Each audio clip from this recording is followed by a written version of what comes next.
What's going on, guys? My name is Wade with TechDaily, and in this video, we are checking out the 2024 Motorola Moto G. Now, if you're familiar with Motorola's smartphones, you probably know that they usually have some sort of naming distinction attached to them. The G Power, or the G Play, the Stylus, or the Edge. But this is just the Moto G. And within Motorola's smartphone lineup this year, this guy fits just above the Moto G Play. It's not quite the cheapest phone. It doesn't have any specific standout features that yielded a special descriptor. Even the 5G edition is kind of irrelevant nowadays. And to be totally honest, I don't know that it even fills any big gaps in Motorola's smartphone offerings. But if you want a relatively cheap Android device with decent enough specs that you can buy factory unlocked or at a steep discount from a prepaid carrier, well, that's pretty much what you're getting here. I'm going to fill you in on everything you need to know about the new Moto G, of course, and also explain the main differences that separate this phone from the cheaper and more expensive Moto G options,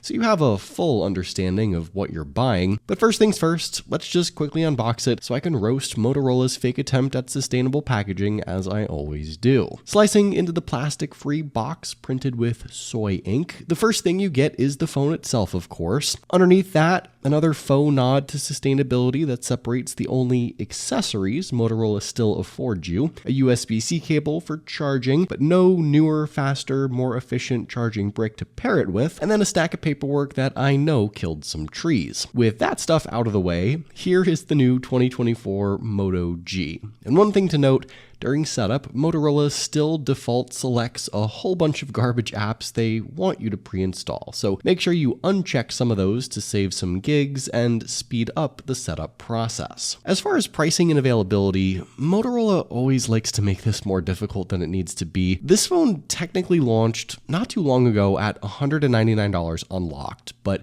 right now, it's 10% off, so 180-ish bucks, which is great if you're buying it right now, but a bit frustrating if you're a Motorola loyalist and bought this phone at full price right when it came out, like I did. But if you know anything about Motorola devices here in the US, you know you should never be paying full price for them anyway. This phone is also offered by some of the carriers, like T-Mobile, for example, for $7 per month or 168 bucks paid in full. So pretty much anywhere you go, this phone should be offered at a discount. Now, if you've seen the couple other Moto G devices for this year, I'm sure you'll notice that this one looks almost identical to the rest. At 6.6 inches, it's just a smidge smaller than the Moto G Power and just a bit bigger than the Moto G Play. You've still got those chunky black borders and bulbous bottom chin that frame the viewable screen area, but that's not out of the ordinary for a sub $200 phone, even in 2024. It's a very tall device with an elongated 20:9 aspect ratio,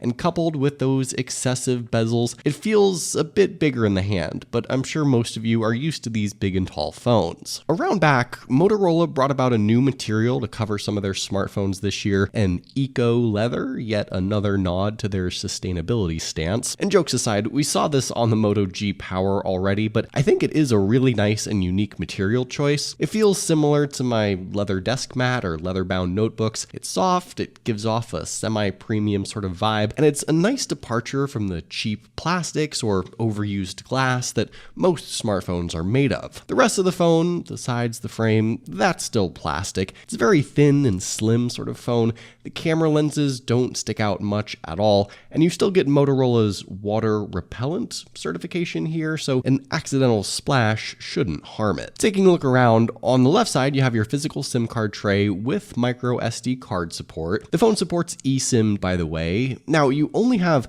one storage option, 128 gigabytes, which is twice as much as the cheaper Moto G Play if you wanted to compare, but on all these Moto devices, you can still pop in a 1 terabyte SD card for cheap, and I commend Motorola for continuing to offer this on their smartphones. On the right side, there's your usual volume buttons and power button, which doubles as your fingerprint sensor for unlocking. Simple to set up, plenty fast, no issues with that, and you can also use Face Unlock if you want. At the bottom, the OG headphone jack is still there too, alongside the USB-C port and one of 2 speakers. The secondary speaker is hidden within the earpiece above the selfie camera, and around back, a dual lens camera setup that I would really consider a single lens camera setup, but more on that in just a minute. Now, when it comes to the display and viewing experience, This, I think, is where Motorola cheaped out the most with this phone. Granted, none of Motorola's Moto G devices have great displays anyway, but this one I think is subpar, even for a $200 phone. The 6.6-inch display is, first off, unfortunately just a 1612 by 720 resolution, packing in barely 267 pixels per inch, which means at this bigger size,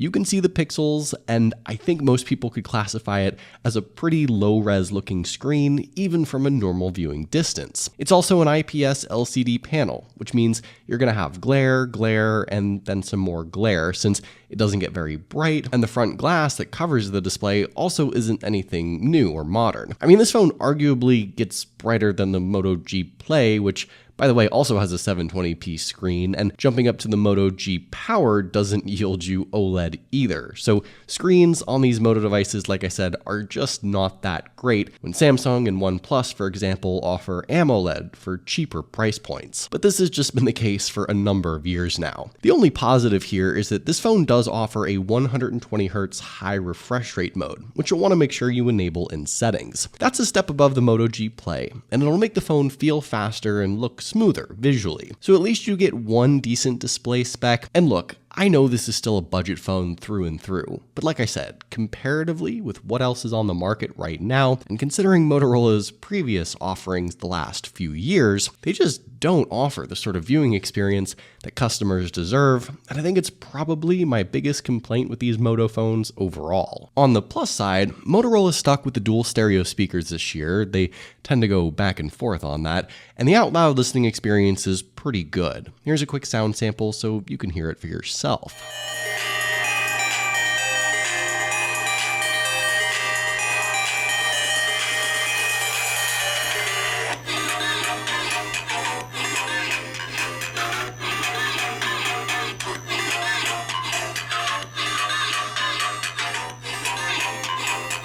So powering the Moto G this year is the Qualcomm Snapdragon 4 Gen 1 chipset, and that's paired to just 4GB of RAM. Now, I don't mind the choice of chip at all. It's a newer mid-range name brand SoC that's a baby step up from the previous year, and here are the Geekbench scores if you want to compare some numbers for yourself. It's really the 4GB of RAM that irks me more. If we're going down the line, the cheaper Moto G Play also has 4GB of RAM, and the more expensive Moto G Power has 8, so this phone should have had 6GB of RAM. And I think the purported performance issues that some other publications already spoke about with this phone could be attributed more to its low RAM instead of the processor itself. Now, the thing about a phone like this also is that you have to be realistic with your expectations. I mean, you're not going to be playing competitive Call of Duty at max graphics settings with this. It's for more casual, everyday usage, and I think the stuff you'd actually do with this phone, namely scroll through Instagram and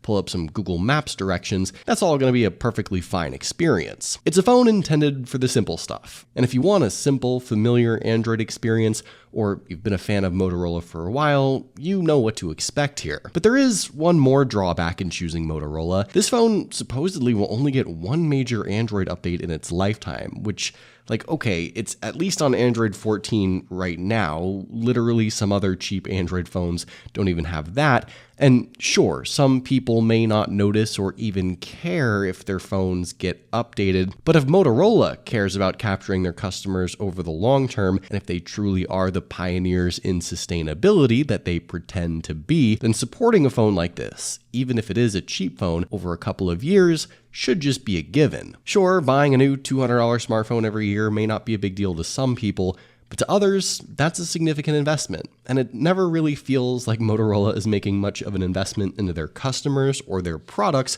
with such a reluctance to support them in the long term. One really nice thing about this phone in particular is that also crammed inside it is a big 5,000 milliamp battery. Now, years ago, a big battery was reserved for the Moto G Power. That's why it was called that. But now all of Motorola's Moto Gs have this 5,000 milliamp battery, battery inside them, so you don't have to spend more just to get that. On top of that, this phone does support the slightly faster 18-watt wired charging standard. You just have to go out and get that specific power brick yourself, since Motorola has literally never included it with their phones. Finally, let's circle back to what I alluded to earlier about the cameras on this phone. Now, the Moto G technically has a dual lens camera setup around back. You get a 50 megapixel main lens, which actually is on pretty much all of the other new Moto Gs this year too.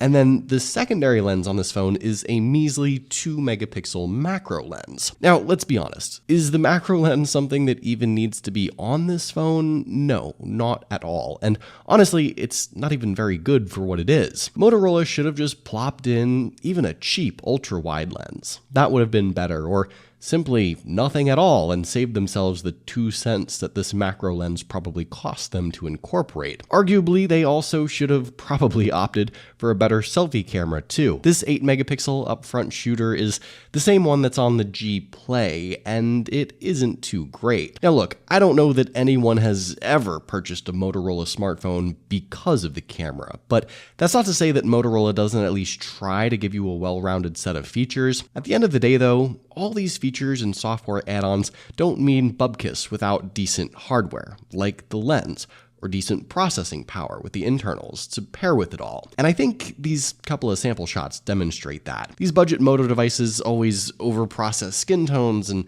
do odd things to attempt to enhance the detail. I promise I'm not this blotchy or orange colored in real life, but I think if you're just taking normal, everyday pictures, you probably feel that what you get here is perfectly fine. So, like I explained at the start, the new 2024 Moto G, sans any descriptor or defining feature whatsoever, really is a phone that squeezes itself into Motorola's lineup, but that I'm not sure is totally necessary. In some ways, it's better than the Moto G Play, but that phone is like $130 now, and free from some carriers if you sign up for a plan, so it's sort of tough to compare price per spec. And this phone is not quite as good as the Moto G Power, and I think its shortcomings, like the 4GB of RAM, the low-res display, and lackluster camera setup, probably make this phone less of an enticing deal, even at its sub $200 price point. But what do you guys think about the new 2024 Moto G? Is there any reason to buy this thing? Let me know in the comments down below. I'd love to hear your thoughts, of course. Hopefully you guys did enjoy this video though. Be sure to follow TechDaily on Twitter